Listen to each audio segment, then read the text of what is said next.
Hello and welcome to my new video. I finally received my black and white film and some supplies for the darkroom, so let's unpack everything and discuss the next steps.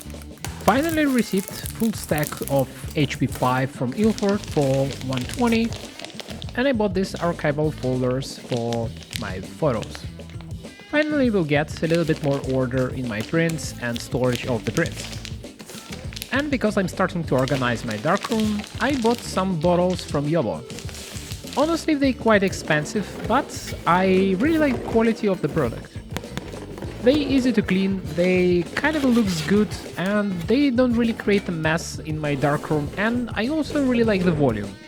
I have these cheapo bottles from Photo Impacts, they also kind of works. But cheapest grey plastic doesn't really look nice in my darkroom.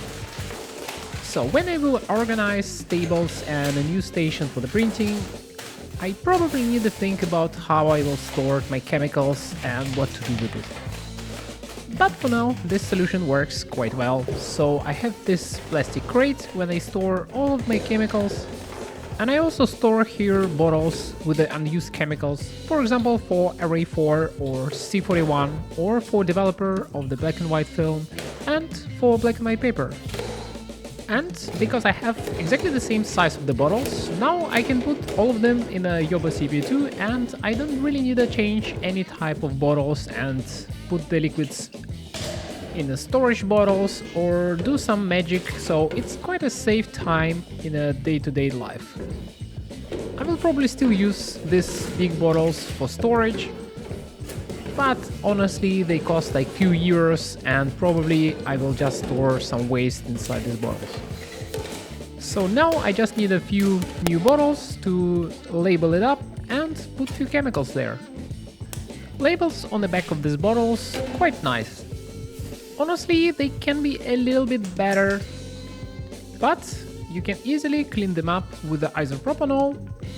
And sometimes you have problems with these bottles because they became a little bit dark after silver, but easy cleanup solution is just using any type of whitening agent for the bathroom.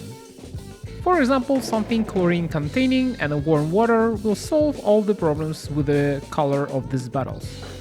And also meanwhile I exchanged the water in my CP2 and now it's clean, fresh and everything looks nice. Before I start printing, I usually make some refinements and quality check of my gear to not get stuck in the middle of the production. And because now everything is fresh and new, I really like how it looks and it quite improves your mood when you work in a darkroom. Also putting fresh water everywhere and making new solutions creates a lot of joy and you really like your process more when you have everything pristine, clean and fresh. It's like with the cars, fresh car drives faster.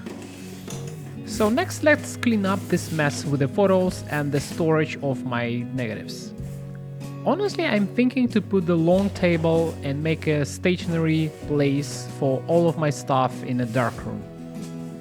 But it's such a hard choice to choose what exactly you want and where you want to put it.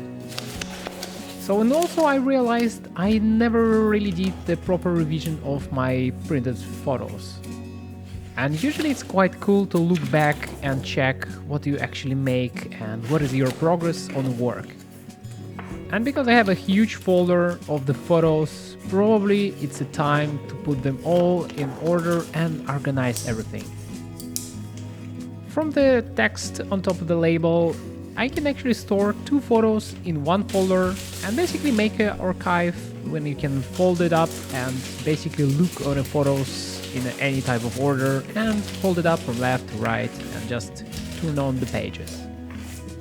Unfortunately, this type of stupid simple supplies for darkroom is rarely available and you cannot really find them everywhere and sometimes you just need to wait until it will get in stock. But because now I want to push up my photography a little bit farther and I want to present my photos a little bit better than just the prints, I probably will invest quite some time to researching how I want to deliver my work. And at some point I will probably reopen my web shop and start sell prints again. Honestly, it's a lot of stuff happening in my life at the moment, and in the same time, I kind of still keep up with the work in a darkroom. I hope you like my videos and all the information what I'm trying to put on my channel. And support me with the likes and comments and subscribe to my channel if you're still not subscribed. And if you want to see review of all of my prints, just ask about it in the comments below. From now on, I actually decided to store the test prints and contact sheets close to the negatives, and you can easily review your work. So today I want to continue printing with the black and white, and I think this will be the last print from this series. And probably later I will switch back to the color and start from there. I still think I'm really far away from any good results in the black and white. I think my negatives still thin, I don't really understand how they should look like, and especially I think in the black and white world this problem accelerates like crazy if you just scan your photos and never make a darkroom print. Honestly, shoot black and white and print black and white costs much less than the scanning of the negatives, and me personally, I don't really see any reasons why you need to scan them in the beginning. The work in a darkroom gives you so much pleasure and you understand your craft much more, you understand the technical parts of the negative, you understand the technical part of printing, and you kind of are more connected to your craft. And because your photos actually attach to the work in a background in a darkroom, you're trying to push all the boundaries and all the limits from the beginning in making photos and technically make them good. And you also can understand what you can achieve in the darkroom and what you can achieve in the prints, so you can bend the rules and bend some stuff in the darkroom. And I think these negatives from my development before have a little bit of the problem with the density, and I think I cannot reach pure whites and pure blacks. And my photos a little bit grayish, and I think I just need to figure out how to make a proper development of the film. Honestly, it's also take a lot of time in a color photography for me to understand how I want to expose, how I want to develop, how I want to push the boundaries of the film, which stock I want to use.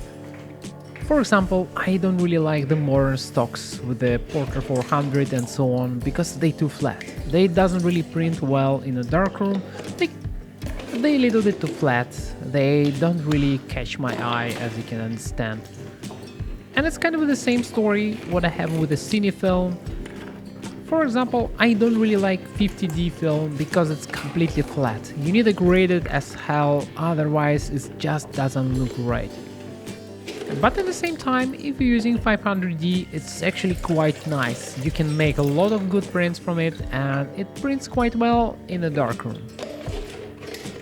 But for now, let's stick with the black and whites. I'm still using the same classical methods, so 1 minute of developer, 30 seconds of stop and 2 minutes of fixing.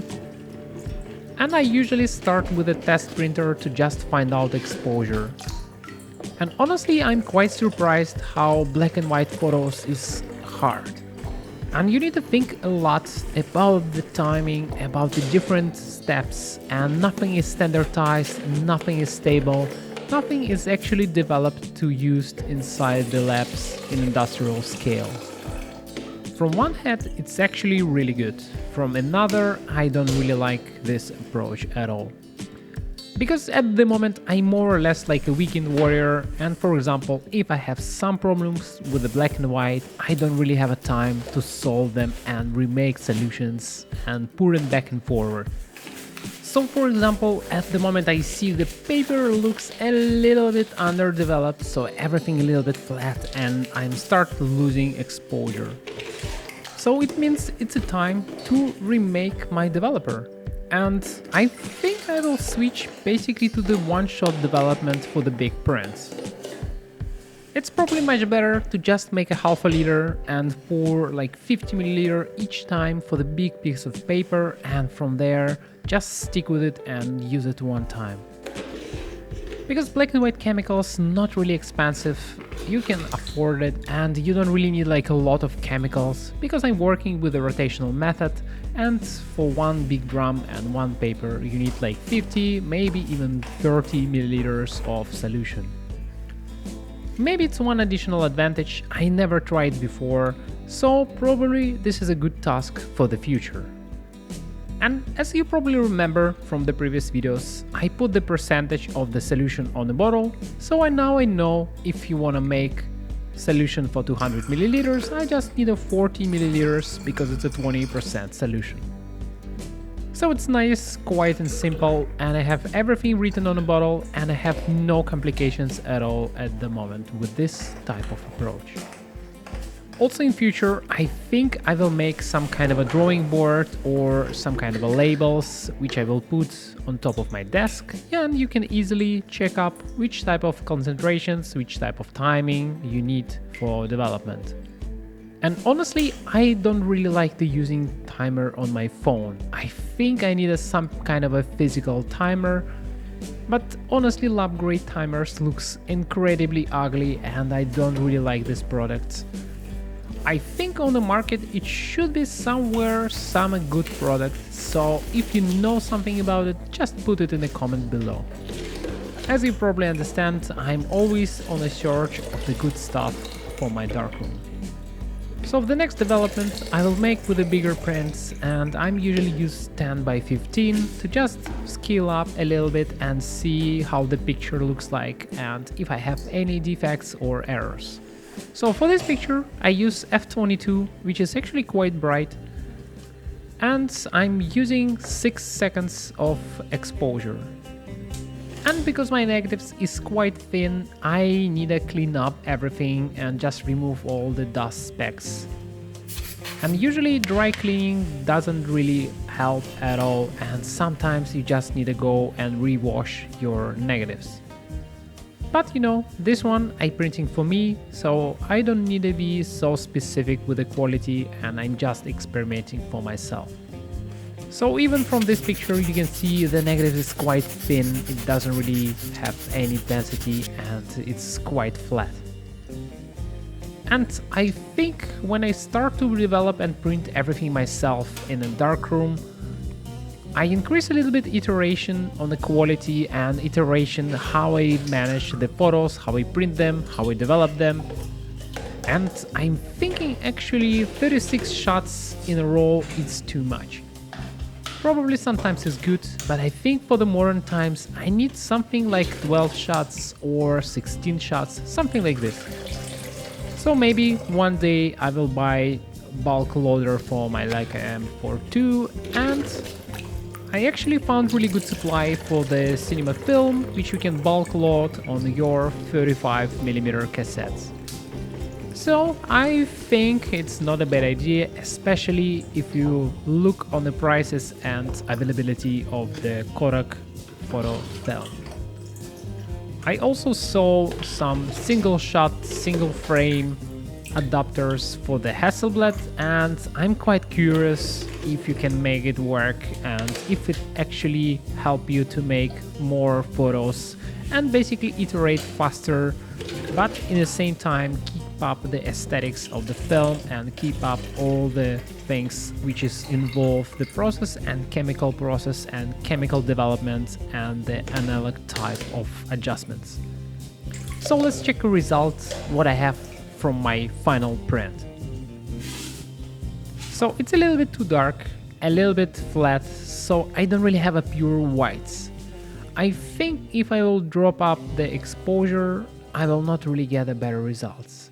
But I think it's quite nice for now. But now when I start to print more black and white, I'm quite amazed how people make work with the black and white. It's so amazing. So thank you for watching, and I hope I will see you in the next videos.